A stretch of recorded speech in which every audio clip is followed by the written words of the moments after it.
Hello, everyone, and welcome to another episode of the Reckless Paradise podcast. I am your host, Dystro, and tonight's episode is another deep dive episode.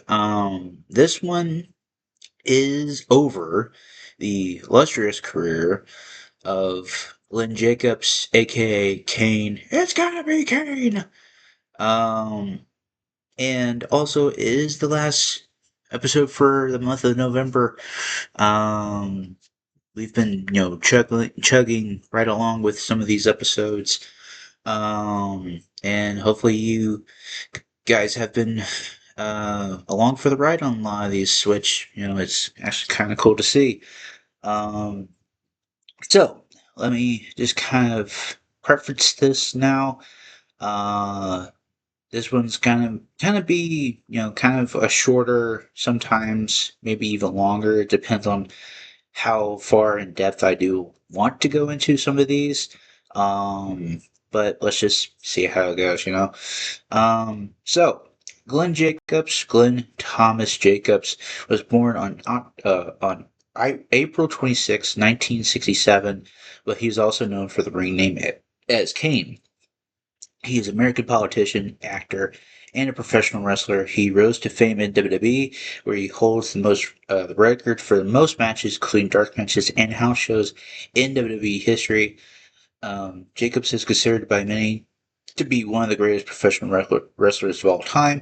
In 2018, he became the mayor of Knox County, which is in Knoxville, in Tennessee, which is my old stomping grounds in Tennessee. He began on the independent circuit in '92, wrestling for such promotions as Smoky Mountain Wrestling and the USWA, before joining the WWF WWE in '95, where he played various characters such as Isaac Yankum DDS, and also as Fake Diesel in the '90s. But then he got repackaged as Kane in '97. Became the Juggernaut, younger half brother of the Undertaker and the son of Paul Bearer. And then he was a pivotal component of the Attitude Era in the late '90s and early 2000s, defeating Stone Cold Steve Austin for the WWF Championship at the time in his first pay-per-view main event in '98 at King of the Ring, which was the infamous Taker throwing Mick Foley off the Hell in a Cell, which he almost died. He continued to main event pay-per-view cards over the next 20 years, with more pay-per-view appearances than any other performer in WWF/E history besides Randy Orton. In WWE, Kane has won numerous championships. He's a three-time World Heavyweight Champion, including or having held the WWF Championship at that point.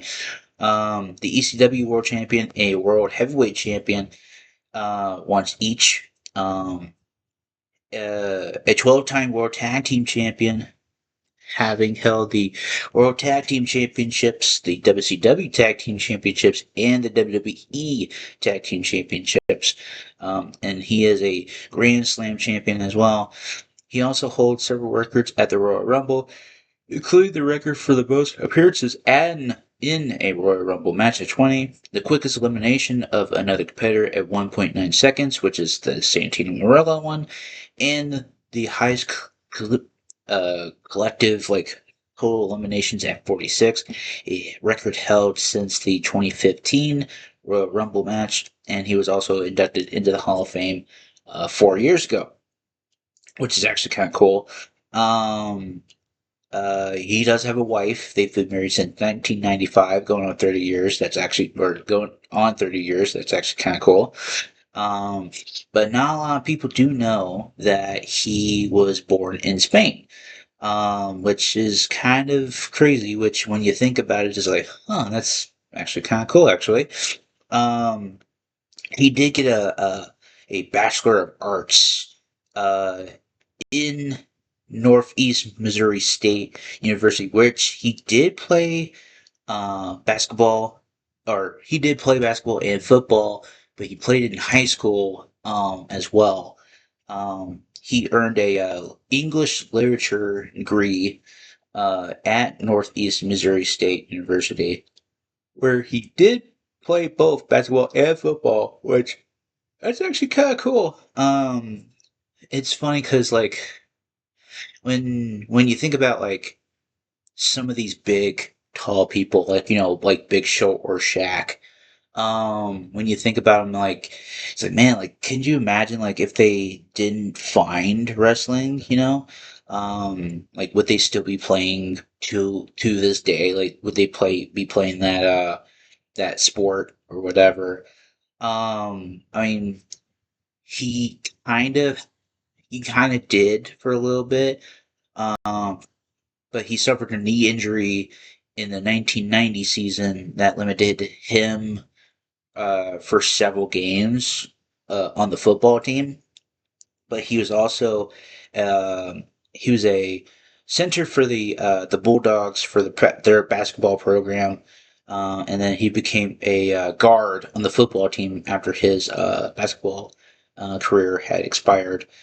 Um, and then he was also trained by Dean Malenko in '92. Um, he worked for various promotions for in his time. CSWA, which is Central States Wrestling Association, the USWA, like I said. He appeared on WCW, losing to Sting at one point. And then he wrestled a dark match for the WWF under his real name, defeating Mike Bell at a Superstars taping. Uh, and then in '94, excuse me, in '94, he began wrestling for Tri-State Wrestling Promotion in Central City, Kentucky. And he was under like various different ring names. Angus King, Bruiser Mastino, the Christmas Creature, which was in USWA, Diesel, Doomsday, Glenn Jacobs, Isaac Yakum, DDS, Kane, Spartacus, and Unabomb, um, which is kind of crazy. Um, and then he goes to Smoky Mountain, which he briefly teams with Eddie Gilbert before forming a tag team with Al Snow. Al, named as the Dynamic Duo. Then they began feuding with the Rock and Roll Express. Um, and it went on for a little bit. And then he makes, or no, I'm sorry, on August 4th, '95. Um, Glenn Jacobs would lose to The Undertaker, who made a special appearance at Smoky Mountain Wrestling Show, which is actually kind of interesting to be honest with you. And then he goes into WWF, WWE, and the rest is freaking history there.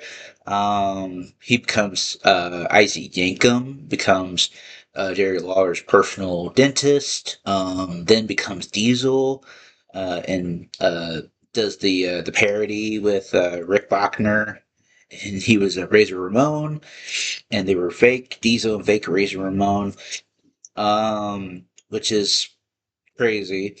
Um, and then he becomes Kane in '97, and that's the end of it right there. The rest is history right there. Like becomes like this huge main event person, um, which is like when you think about it, it's like Kane in like '97. It was like the coolest freaking shit ever because he was an anomaly. Like, he was a big monster. Like you didn't know who or what was going to happen to this monster. And then, slowly evolved into like this.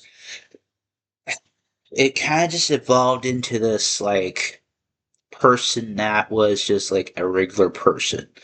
Um, and then it kind of like goes off the rails a little bit in '02 to '04, like, becoming just unmasked Kane and comes like Jake Goodnight and all that stuff, um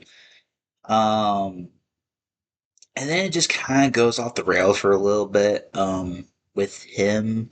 It's like they have this huge wave of momentum, with Kane in '97, and then it's like when you get to, I guess if like around like Mania 17 time, I guess if you want to call it that, it was just like it's like okay, like what are we gonna do with him? And I don't know, it's just like a lot of the storylines that he was with or did with, it was just kind of boring. Just didn't really go anywhere.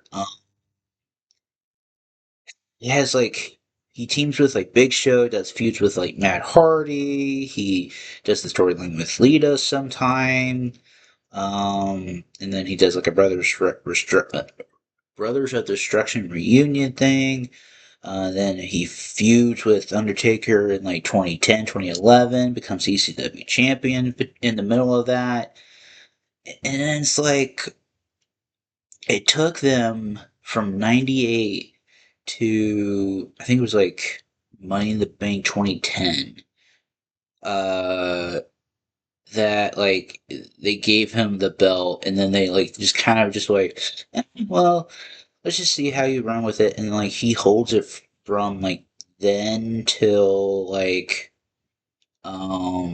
it was like from then till like TLC 2010, uh which kind of just like all right, cool. And then like Edge wins it. Like it's just like oh my gosh, man. Um, like I said, like he has it's like his wrestling career is like so kind of like ups and downs a little bit. But he did find some like success in 2012, 2013, with the Team Hell No stuff, which is like the best part of that, I think, in that time frame. Um, and then the stuff with the Authority, I kind of think that was like a shoehorn in thing where it's like how he becomes now like the mayor of Knoxville of Knox County, which is actually kind of cool. Like I think that's kind of like how it played out in my head, if you want to call it that. He's done like a lot of like reunion stuff, interacting with like Daniel Bryan for like a second time and all that stuff too.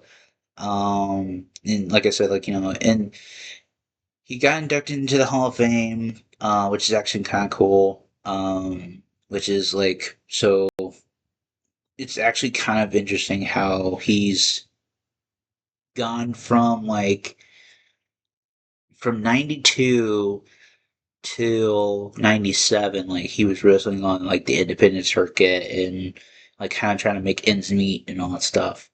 But then like when you go into like 97 till now, it's kind of like it's so crazy. Like he literally lasted like a long time in that company, and going through like a lot of like different periods of time.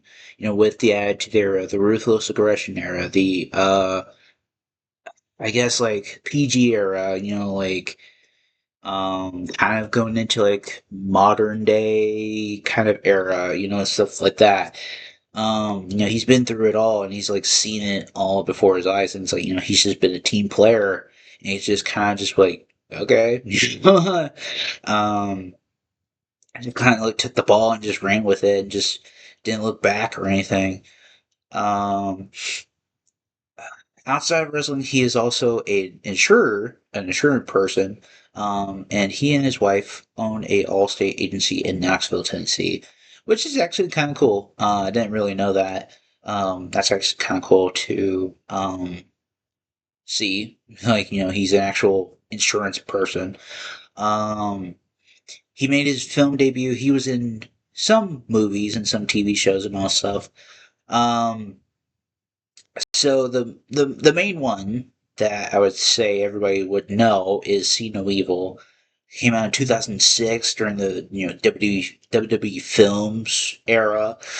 Um, which really, if you look at it in hindsight, like some of these were just kind of just like I don't know. It's just like Um, it didn't really grow on a lot of people, I guess. I don't know. But the budget that they had was 8 million. That's a pretty good budget. But the box office was 18.8 million. Which, truth be told, that's way better than the second one because the second one, their box office was like a straight to DVD. It was straight to DVD. And their box office was 1.6 million. So it really didn't do really good the second time around, which is sad. Um, he was in the movie MacGruber, which came out, like many, many years ago, which that's actually kind of crazy. I remember that movie too. Um, with like MVP, Chris Jericho, Great Khali, Mark Henry, and Big Show, which they were cameos, but then it was funny because like they get all blown up. It's just like fuck. I remember the series Smallville. He was in Smallville. Various commercials over the years too. Um, he was in the movie Countdown with Dolph Ziggler, which I remember. He was in the Scooby Doo WrestleMania mystery movie. He was in tons of video games, obviously. The very first one was Warzone, which that's actually kind of cool. Um, he was in, Just Bring It, Shut Your Mouth, Know Your Role, Crush Hour, Here Comes the Pain, obviously. SmackDown vs. Raw, like all the SmackDown vs. Raws, WWE 12, 13, 2K14, 15, 16, like all the 2K games. He was in every single one of them. Um, so going over the championships and accomplishments here. Feud of the Year 2013 versus Daniel Bryan as a member of the Authority, which is actually kind of cool. Most hated wrestler of the year, tag team of the year with X Pac, which that's actually kind of cool. In '99, which is actually kind of crazy.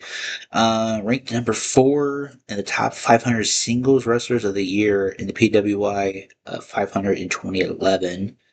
And then he was ranked 186 in 2003, which that's a huge jump from 2003 to 2000 or 2011. So like an 8 year jump. Like he had a lot of I guess hurdles to go through. Um, Smoky Mountain tag team champion with Al.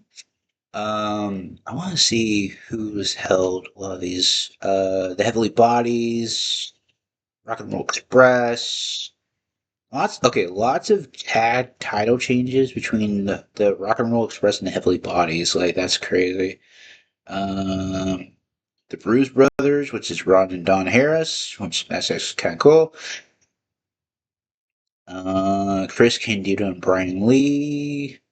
Lots of like change. Okay, lots of title reigns for the fucking Rock and Roll Express. We're on number 10 in 1994, the near end of '94. Thugs, which was the Dirty White Boy, Tony Anthony, and Tracy Smothers. And then Heavily Bodies. Okay, in with Tom Pritchard, this was his 8th tag title reign. But with Jimmy Del Rey, it was the 3rd one. I remember. I think I was watching an episode of Raw. I think it was like Raw.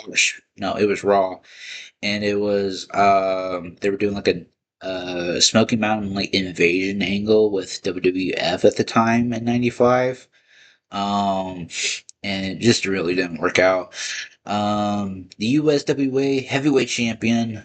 Now at the it was now it's the AWA. Title history. Jerry Lawler, of course. Um, I wonder how many fucking title reigns Jerry Lawler's gonna have. There were 4 or 5. Let's see. Tommy Rich is on this list. Jack Briscoe, Jackie Fargo, of course, Rocky Johnson.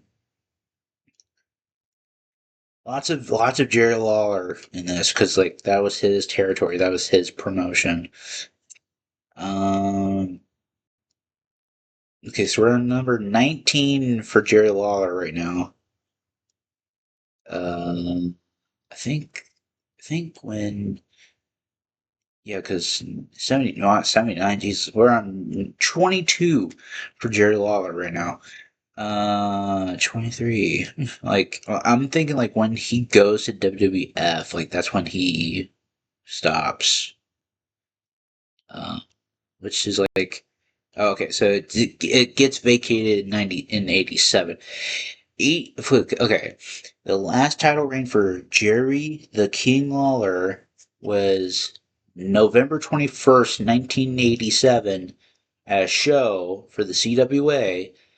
52nd freaking title reign for that championship. Um, and shit, I'm not even surprised if fucking Jerry the King Lawler just takes the fucking USWA one at this point either. And like, holy shit. Um, I mean, Jarrett's like on this list a lot too. So, wow. Okay, lots of title changes between Brian Christopher and Doug Gilbert, which is actually kind of crazy. I know this is like a huge tangent. I'm sorry if I was going off on it, but it's like that's so crazy. Okay. Like I've said before, a one-time WWF champion, one-time World Heavyweight Champion, a one-time ECW champion, two-time WWF/E Intercontinental Champion, excuse me, one-time Hardcore Champion, one-time 24/7 Champion, two-time WWE Tag Team Champion, one time with the Big Show and one time with the Bryan Danielson. A nine-time WWF/E/World Tag Team Champion, two times with Mankind, two times with Pac or X-Pac, two times with Undertaker, one time with the Hurricane, one time with the RVD, and one time with the Big Show. WCW Tag Team Champion with the Undertaker, which was during the Invasion storyline stuff. Tag Team Royal Rumble, which that's actually interesting. In '98, eighth Triple Crown Champion, the third Grand Slam Champion. Class of 2021, the Bragging Rights Trophy with Team SmackDown. Mr. Money in the Bank 2, time Slammy winner. Best Family Values in 2010, beating up Jack Swagger Sr., and then Match of the Year with Team Cena versus Team Authority at Survivor Series.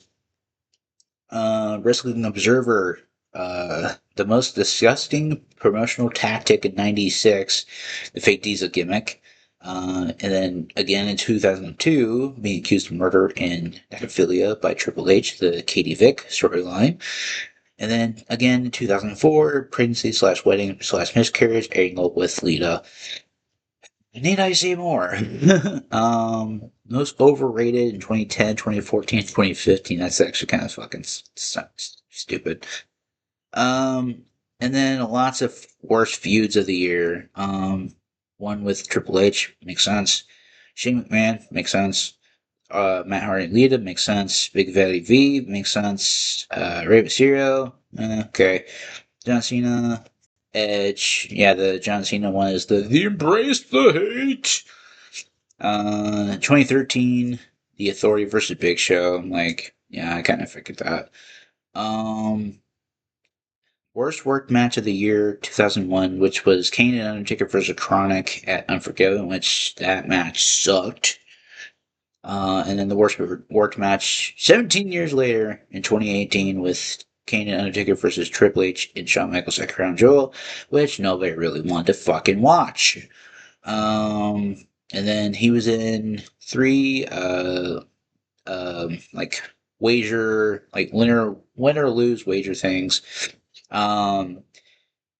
He lost his Christmas creature mask to Jerry Lawler in '92. He won against Vader, which Vader had to lose his mask against over the Edge '98. And then he lost his mask to Triple H at a Raw in 2003, which was the infamous Kane unmasking thing where he just destroys Rob Van Dam and all that shit. So, um, this one was actually kind of an interesting one to look at, um, because of the. I'm not gonna try to say time period, but it's like because of the time period when he first came in, it was just actually kind of interesting. Whereas, like, like somebody that we would know nowadays, it's kind of just being like, it's kind of like not happenstance, but it's kind of just, I don't know, it's like, it's just very, I guess, meta, if you want to call it that. But this was actually kind of an interesting look in the life and career of Mr. Glenn Thomas Jacobs, aka Kane. Um, so with that being said, that is the end of tonight's episode, and that is it for our show. I hope you guys have enjoyed this video. If you have made it to the very end of this video, please make sure to follow us on all social media links in the description below, which will take you to our Linktree page, which will take you to our Instagram pages, our Twitter pages, the podcast Reddit page is on there, my gaming YouTube channel is on there. I'm at 1580 at this current moment right now. Trying to make it to 1600 by the end of this year. It can only go up from here. I'm like, 20 subscribers away. Had lost some a little bit, but it's okay. I know I can make it to 1600. Hopefully I can. But if not, there's always next year. Which, I've always been just having that positive mindset, just kind of just, keep it moving, keep their dreams alive, keep it moving. And tonight's song of the night, it is going to be Avenged Sevenfold. This one is going to be the Carry On song, which is at the end of Black Ops 2, Call of Duty Black Ops 2. There is a music video for it, with the band itself in the Call of Duty universe and all that stuff, which is actually kind of cool. And that is it. And I hope you guys have had a very good Thanksgiving. Happy holidays, everyone, and I'll see you in December. Peace.